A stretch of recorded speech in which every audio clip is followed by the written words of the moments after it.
Powerful होते तो अगर हम इतने ताकतवर होते तो आज हमारी इकोनॉमी भी उनसे ज्यादा मजबूत होती। तो हमने एटम बम बना तो लिया है, और इससे बेहतर और क्या होगा। अच्छा, एटम बम से रोटी खा सकते हैं हम? खा रहे हैं, क्यों नहीं खा रहे। कहाँ पर रोटी खा रहे हैं, सब खा रहे हैं। कौन भूखा कौन है, पहले मुझे ये बताएं।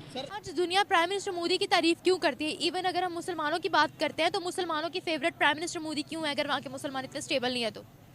बस दुनिया की बातें हैं, दुनिया कहती रहती है कि वो ऐसा है, वो दुनिया ऐसा पागल है? कर देगा। पागल नहीं है, कुछ लोग होते हैं बातों पे आ जाते हैं, कुछ लोग होते हैं। प्राइम मिनिस्टर मोदी की बातों में आ जाते हैं। मैं प्राइम मिनिस्टर की बात नहीं करती, मैं कहती हूँ कुछ लोग होते हैं अवाम जो बोलती है उनकी बातों पे आ जाते हैं वो। के मेरे बड़े हैं आप, लेकिन हम समझ नहीं आती इंडिया के नाम पर जज्बाती क्यों हो जाते क्यों हैं। इंडिया हम के नाम पे? फैक्ट्स पर आके बंद कर लेते हैं। इमीडिएटली सरेंडर नहीं कर सकते। आप देखिए, हम अमेरिका के हाथ इस वक्त पल रहे, मैंने आपको ये कहा, हम फिर ओन के घर में पल रहे, ये मैंने पहले कह दिया था। जब हम अपने पाँव पे खड़े हो जाएंगे फिर हम उसको सब कुछ ख़त्म कर लेंगे। बेसिकली तो ये चीन और इंडिया की लड़ाई है, लेकिन देखें कि इंडिया कितनी कन्वीनियंटली पाकिस्तान को साइडलाइन कर रहा है। ना चाइना बोल रहा है और ना ही दुनिया में कोई और मुल्क ये कह रहा है इंडिया को कि आप पाकिस्तान को क्यों इनवाइट नहीं कर रहे। स्टाफ लेवल एग्रीमेंट तो हो गया है और अब पाकिस्तान को 70 करोड़ डॉलर्स की नई किस्त IMF बोर्ड की मंजूरी के बाद मिल जाएगी। मुल्क की माशी सूरत हाल के पेश नज़र ये एक अच्छी खबर है, क्योंकि IMF के बाद ही बाकी आलमी मालियाती इदारों से मजीद कर्जों की राह हमवार होती है। दोस्तों, भारत ने फिर एक दफ़ा पाकिस्तान को साइडलाइन कर दिया है। भारत एक ग्लोबल साउथ की जो वॉइस ऑफ ग्लोबल साउथ की समिट जो है उसको होस्ट कर रहा है। दोस्तों, भारत ने फिर एक दफ़ा पाकिस्तान को साइडलाइन कर दिया है। भारत एक ग्लोबल साउथ की जो वॉइस ऑफ ग्लोबल साउथ की समिट जो है उसको होस्ट कर रहा है, जिसमें प्राइम मिनिस्टर मोदी जो हैं उन्होंने इस पर ख़िताब भी किया है और तकरीबन 125 मुल्कों को करीब लेके आए हैं, 125 कंट्रीज़।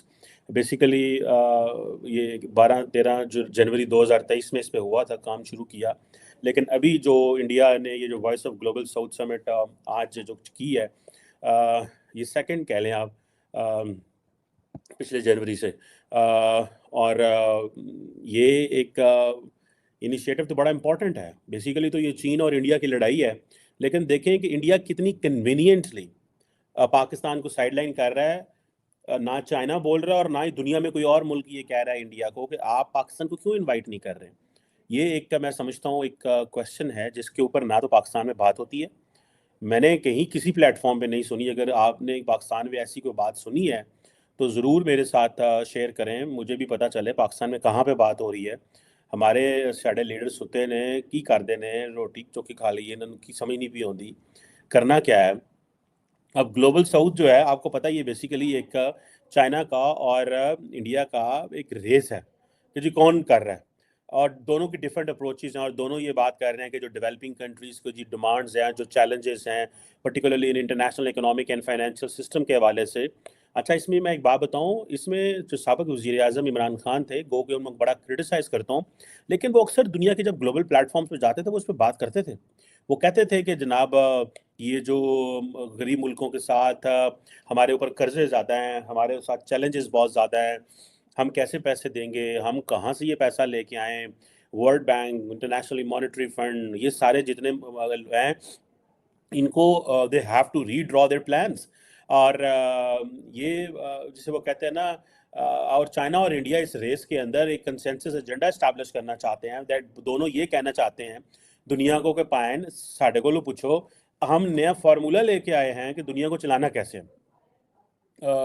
अभी ये हाल ही में एक माराकश में मीटिंग हुई है जिसमें IMF वर्ल्ड बैंक की एनुअल मीटिंग के हवाले से कि कैसे जो है वो IMF का जो कोटा है वो इंक्रीज़ होना है वोटिंग शेयर चेंज किए बगैर।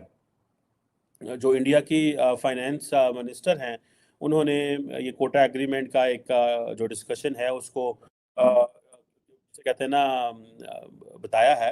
बेसिकली तो US प्रपोजल तो अब होता ही है कि अमेरिका और इंडिया दोनों they just they get on an idea और वो काम करना शुरू कर जाते हैं। अब ये 10 सेशंस हैं इसके ग्लोबल जो सेकंड समिट है इसके ऊपर। जो अगर आप ये देखें जिसमें head of states, head government level के लोग और ये सारे आएंगे, और बेसिकली जिसे वो कहते हैं ना, जो मोदी साहब का इनाग्रल सेशन है उसमें तो I think they are talking on together for everyone's growth with everyone's trust. आप देखें ना, together for everyone's growth with everyone's trust. अच्छा, चाइना भी यही अल्फाज इस्तेमाल करता है। चाइना कहता है shared growth comprehensive strength. India क्या कह रहा है? Together for everyone's growth with everyone's trust. और रल के इकट्ठे ग्रो करिए, सबका ट्रस्ट जीतें। इट मीन्स कले कले ये जो मिनी मल्टीलैटरलिज्म है, ये जो नीचे आगे कुछ ममालिक जो हैं वो खुद अपनी एक अप्रोच अडॉप्ट कर लेते हैं इश्यूज़ के ऊपर, ये नहीं होनी चाहिए। और सो इंडिया और China they are just playing with the vocabulary and words के साथ खेल रहे हैं, बाकी तो कोई गल नहीं है। ठीक है, दोनों का एक ही बात कर रहे हैं, global south together for one future. आप सारी की सारी जाके वोकैबुलरी देखें जो चाइनीज़ इस्तेमाल करते हैं, तो वो यही कर रहे हैं, जिसमें जो फॉरेन मिनिस्टर जो हैं जिनका सेशन जो है वो है India and the global south emerging together for the better future. इसी तरह एजुकेशन मिनिस्टर्स का जो सेशन है उसमें making human resources future ready, कि कैसे रिसोर्सेज रेडी होने चाहिए ताकि हम बच्चों को और लोगों को एजुकेशन दे सकें। इस तरह जो फाइनेंस मिनिस्टर्स का एक जो सेशन है उसमें financing people centric development. Environmental ministers का जो सेशन है sustainable solution for climate resilience and climate finance. पर बात ये है कि पाकिस्तान का इन इश्यूज़ के ऊपर कोई व्यू है कि नहीं है, हमारा क्या व्यू है।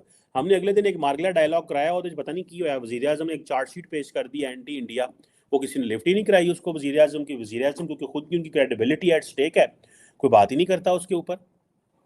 और मैं तो इस पर बड़ा हैरान और परेशान हुआ हूँ।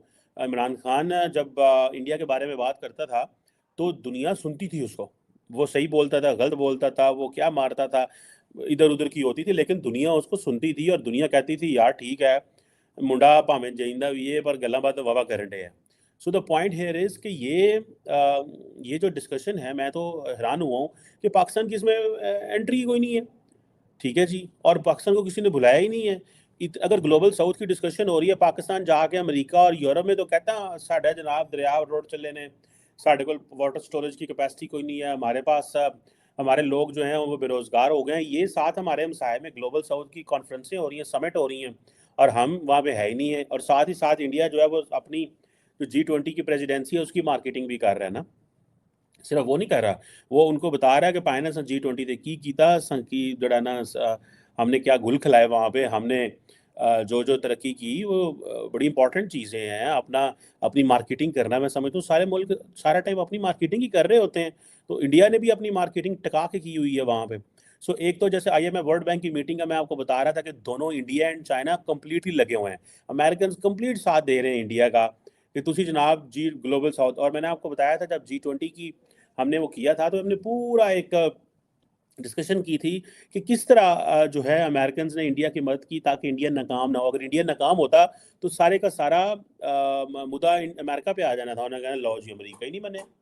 ठीक है, हालांकि हम इंडिया ने वो लैंग्वेज इस्तेमाल नहीं की थी ऑन रशिया जो अमेरिकन और वेस्टर्न वर्ल्ड चाहते थे। यूरोपियंस कंप्लेन करते थे, इंडियंस खामोश रहते थे। तो ये चीज़ें हैं। अब एक तो ये चीज़ है, जैसे मैंने आपको बताया कि अमेरिकन कोई प्रपोजल लेके आते हैं या इंडियन प्रपोजल लेके आते हैं, अमेरिकन अपने बाकी दोस्तों के ज़रिए उसको ओके करा लेते हैं, चाइना को बाईपास कर लेंगे। G20 का इंडिया ने को कामयाब कराया अमेरिकन ने ताकि उनको ये चीज़ें हैं।